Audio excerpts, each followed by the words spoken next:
Scholastic Audio presents Attack of the Graveyard Ghouls, a Goosebumps classic story by R.L. Stine. Read by Alejandro Antonio Ruiz.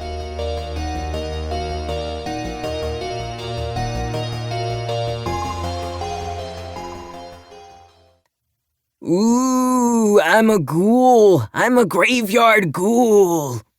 In the next row of graves, Frank staggered around pretending to haunt a group of girls. They laughed and wrapped him up in tracing paper. The girls all think Frank is so cute. Yuck. Let's start here, I told Audra. We held out our papers and charcoal and started rubbing. The wind began to blow harder. It whipped fall leaves from the trees. They whirled in the strong current, then settled at our feet. Another gust of wind swept dry dirt into my eyes, my nose, my throat. I started to cough. William Swift. Audra read the tombstone. Died on the hanging tree, 1852. Do you think he was a murderer or something? I took a giant step back from the stone. He must have been a bad dude. Audra replied thoughtfully. Let's find some other stones to rub, I told Audra.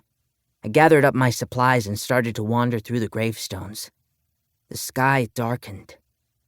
The air grew colder. I zipped my jacket back up.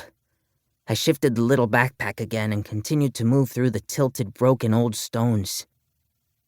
I stopped when I found a big grave with a double gravestone. Oswald Mance, 1770 to 1785. Martin Mance, 1772 to 1785, I read to myself. Together in life, together in death. They were buried under the same stone, I realized. I read the writing again. Oswald Mance was 15 when he died. Martin was 13. They must have been brothers, I realized. Poor Oswald and Martin Mance. They were so young when they died.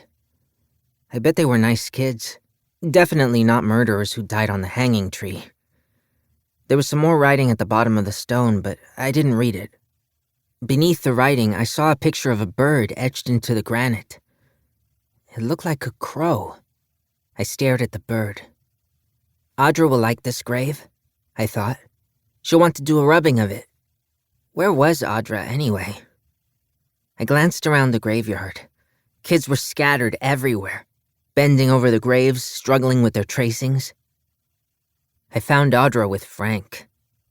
They were wandering between rows of crooked tombstones trying to decide which ones to work on next. Hey, Audra, check this one out. I grabbed her arm and tugged her to the spot.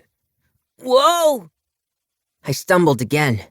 I grabbed for Audra to keep myself from falling, missed, and tumbled forward, onto the double tombstone. The stone creaked and groaned as I fell over it. It toppled over, making a heavy thud as it landed on its back in the dirt. And I heard a small cry. The sound sent a shiver down my back. Huh? Was that you? I asked Audra. She stared down at me. Excuse me? Wasn't that you? I heard a cry. Wasn't that you? I repeated. No, it wasn't me. Audra shook her head. Did you hear it? I asked. Nope. Did I imagine it? I climbed to my feet and straightened my baseball cap. Then I brushed dirt off the front of my jacket and jeans. I turned to see Audra staring down at the stone. Whoa. Spencer, do you see what it says at the bottom?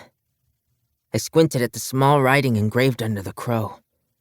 Disturb our rest at your own peril. Another shiver ran down my back. Disturb their rest? Did I just disturb their rest? Time to go! Time to go, everyone! I could hear Mrs. Webster calling from the graveyard gate, but I stared down at the tombstone I had just knocked over. The crow lying on the ground. With a groan, I pulled off the backpack and set it against a tree. Then I bent down and struggled to pull the big stone back up. Oh, wow, I muttered. It weighed a ton. I couldn't budge it. Hey, Somebody help me! I called, but they were all heading down the hill. Even Audra. Hey!